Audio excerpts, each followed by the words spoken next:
नवल किशोर की ओर से आप सभी को सादर नमस्कार एवं प्रणाम। पैट्रियोटिक एफर्ट्स में आप सभी का हार्दिक स्वागत एवं अभिनंदन। अक्सर हम ये बात सुनते हैं कि हिंदू समाज अनेक जातियों में बटा हुआ है और जातियों में बटे होने का कारण हिंदू समाज काफ़ी बिखरा हुआ है और कमज़ोर बन गया है। इस पर कोई भी आराम से घात लगा सकता है, इस पर हमला कर सकता है और ये हमले अक्सर कामयाब होते हैं, सफल होते हैं। तो अब यहाँ सवाल ये है कि हमारे हिंदू समाज में ये जो विघटनकारी, विभाजनकारी जाति व्यवस्था है, इसकी पैठ बनी कैसे?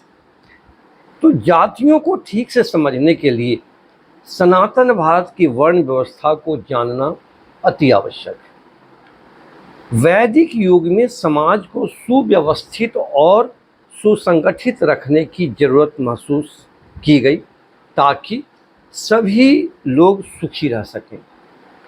इसके लिए कई उपाय किए गए थे, उनमें से एक थी वर्ण व्यवस्था। वर्ण व्यवस्था को संचालित करने के लिए पूरे समाज को एक दिव्य पुरुष माना गया। समाज के सभी व्यक्तियों को उनकी रुचि, योग्यता, सामर्थ्य, प्रकृति, प्रवृत्ति एवं अभिवृत्ति के आधार पर 4 प्रकारों में बांटा गया। जो व्यक्ति ज्ञान, विज्ञान, अध्ययन, अनुसंधान और अध्यात्म के अनुकूल पाए जाते थे, उन्हें ब्राह्मण की संज्ञा दी जाती थी।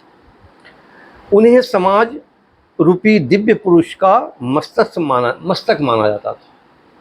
कहते हैं कि जो इस तरह के लोग होते थे वो समाज रूपी दिव्य पुरुष के मस्तक यानी दिमाग होते थे, मस्तिष्क होते थे। जो व्यक्ति साहस, वीरता, बहादुरी, जोखिम और बल जैसे गुणों से संपन्न होते थे, उन्हें क्षत्रिय की संज्ञा दी जाती थी।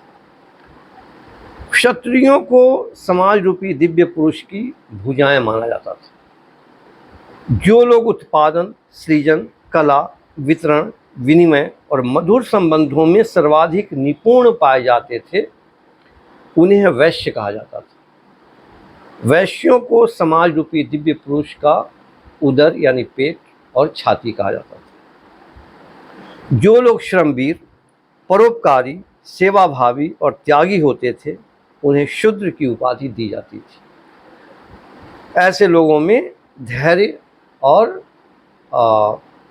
जोखिम उठाने की भी क्षमता होती थी।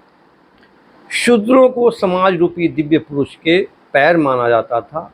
एक ही परिवार में ब्राह्मण, क्षत्रिय, वैश्य और शूद्र हो सकते थे। इन चारों प्रकार के व्यक्तियों का समाज में समान महत्व और हैसियत रहती थी। किसी को भी किसी अन्य की अपेक्षा कम या अधिक नहीं समझा जाता था। सभी अपने अपने दायित्व निभाते थे और प्रसन्न रहते थे, स्वस्थ रहते थे। समानता, स्वतंत्रता, सामूहिकता, सामंजस्य, सद्भाव, परस्पर सम्मान और परस्पर सहयोग के आधार पर सामाजिक जीवन चलता था। सभा और समिति नामक प्रतिनिधि परिषदें सामाजिक नियमों, मर्यादाओं और नीतियों के अनुपालन सुनिश्चित करती थी। लोकतंत्र अपने आदर्श स्वरूप में था। कुछ भी वंशानुगत या पैतृक नहीं था कि ब्राह्मण की संतान ब्राह्मण ही होगी या क्षत्रिय की संतान क्षत्रिय ही होगी या पिता की संपत्ति पुत्र को मिलेगी या पुत्री को मिलेगी, ऐसा कुछ भी नहीं था। शूद्र की संतान शूद्र ही होगी, ऐसा बिल्कुल नहीं था। व्यक्तियों का वर्गीकरण भी नहीं, यानी जो ये 4 प्रकार के वर्ग बनाए गए थे, इनमें भी पैतृक और वंशानुगत कुछ भी नहीं था। परस्पर निर्भरता का संबंध पूरे समाज को जोड़ कर रखता था। हर किसी के सुख दुख में शेष सभी लोग भागीदार होते थे। वैदिक काल के बाद राजतंत्र का अभ्युदय हुआ। उसी के साथ सामाजिक ताने बाने में परिवर्तन होने लगा। व्यक्तियों का प्रकारीकरण श्रेणीकरण में बदलने लगा, यानी वो उच्च श्रेणी का है, वो मध्यम श्रेणी का है, वो निम्न श्रेणी का है। वर्ण व्यवस्था में उच्च, मध्यम और निम्न श्रेणियों की बात उठने लगी।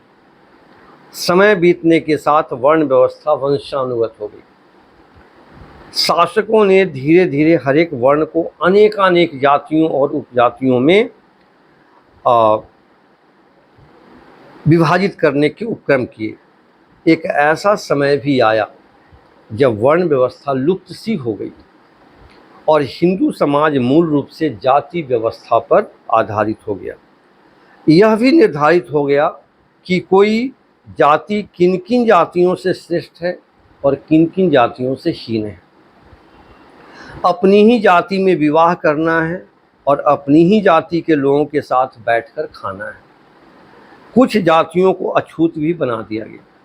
इस प्रकार शासक वर्ग ने भविष्य में अपनी प्रजा से मिलने वाली चुनौती, प्रतिरोध या विरोध की संभावना को ही समाप्त कर दिया, क्योंकि इतनी बुरी तरह विभाजित प्रजा कभी एकजुट हो ही नहीं सकती थी। जातियों का निर्धारण व्यवसाय के आधार पर किया गया। किसी व्यवसाय में संलग्न सभी व्यक्तियों को एक जाति की मान्यता दे दी गई। शासक वर्ग का प्रभुत्व और वर्चस्व बढ़ा तो उसकी आवश्यकताएं भी बढ़ीं, उसके शौक भी बढ़े। शासक वर्ग की आवश्यकताओं और शौक पूरे करने के लिए नए नए व्यवसाय बने और नए व्यवसाय के साथ साथ नई नई जातियां भी बनती रहीं। शासक वर्ग के लिए सभी शासित जन सेवक बन गए, सभी शासित जन सेवक बन गए, अर्थात शासक वर्ग की सेवा करने के लिए अधिक से अधिक जातियां निर्मित होती रहीं। कुछ जातियां तो भारत में मुस्लिम शासन स्थापित होने के बाद बनी, तो कुछ ब्रिटिश शासन के स्थापित होने के बाद। कुछ जातियां समूचे भारत में फैलीं, तो कुछ किसी क्षेत्र विशेष में ही सीमित रहीं। वर्ष 1901 में ब्रिटिश शासन ने भारत में जातिगत जनगणना कराई। उसके अनुसार भारत में 2378 जातियां थीं। अंतः जातीय विवाह यानी अपनी ही जाति में विवाह की दृष्टि से आज हिंदू समाज में लगभग 3000 जातियां हैं। सदियों से जाति व्यवस्था की विभिन्न बोगियों में सिमटे हिंदुओं ने एक दूसरे के साथ सामंजस्य और सद्भाव के साथ रहना सीख लिया था। बाध्य होकर जाति व्यवस्था में अच्छाई देखना भी सीख लिया था, जैसे कि हर व्यक्ति अपनी आजीविका के मामले में निश्चिंत हो गए। कोई बेरोजगार नहीं रहता था, क्योंकि हर एक के पास उसका पैतृक व्यवसाय होता था जिसे वह बचपन से ही अपने परिवार में सीख लेता था। अंतरजातीय विवाह के कारण व्यावसायिक, सामाजिक और पारिवारिक स्थायित्व बना रहता था। हर जाति को व्यावसायिक पहचान और हर व्यवसाय को जातीय पहचान मिल गई। हर हिंदू अपनी अपनी जाति पर गर्व करने के लिए विवश हो गए। लेकिन 1947 में ब्रिटिश शासन के जाने के बाद जो शासन पद्धति स्थापित हुई, उसने जातीय प्रतिद्वंद्विता को जन्म दिया, जबकि जाति व्यवस्था समाप्त की जानी चाहिए थी।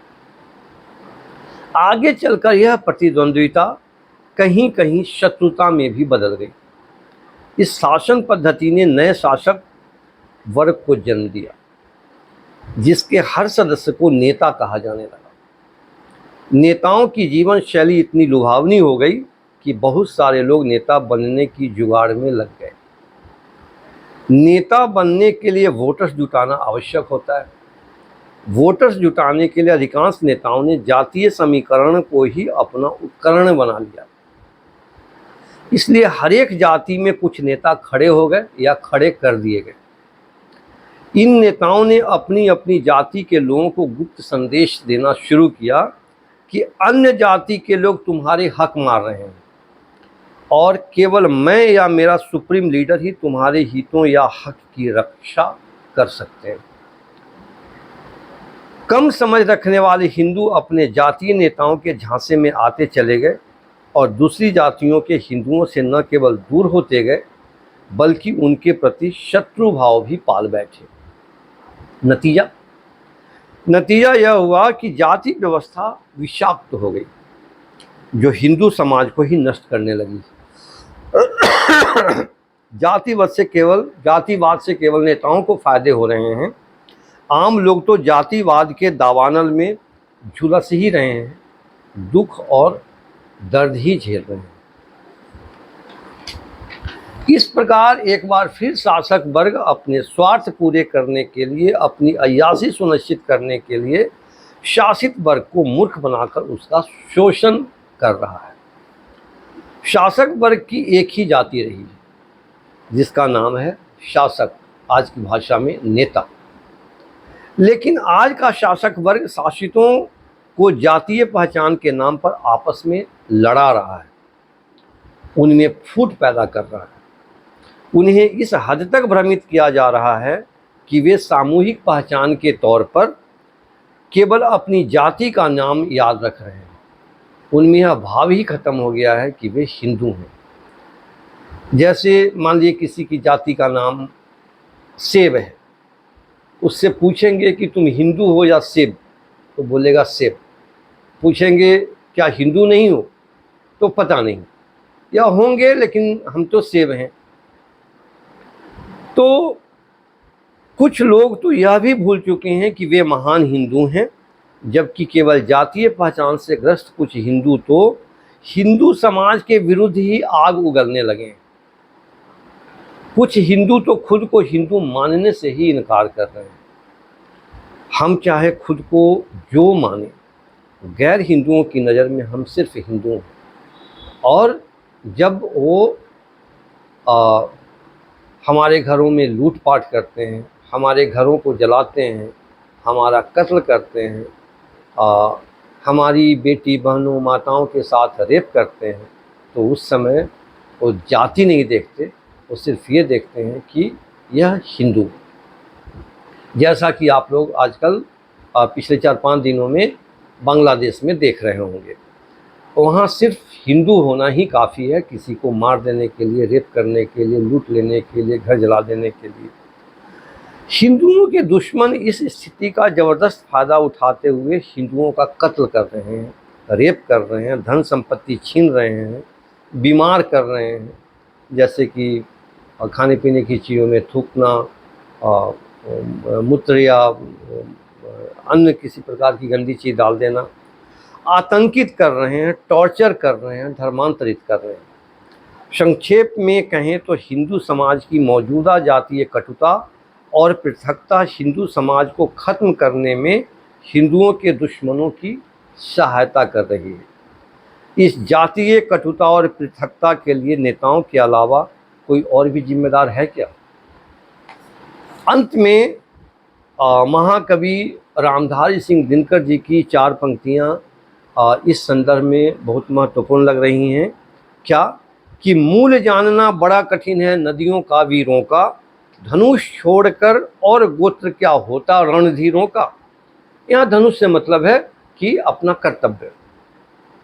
पाते हैं सम्मान तपोबल से भूतल पर, शूर जाति जाति का शोर मचाते केवल कायर क्रूर। लेकिन यहाँ कायर और क्रूर को राहुल गांधी या अखिलेश यादव या लालू यादव के परिवार के संदर्भ में देखना मेरा कोई इरादा नहीं है। आज के लिए इतना ही काफ़ी है। अगले वीडियो में फिर मिलेंगे, तब तक के लिए नमस्कार।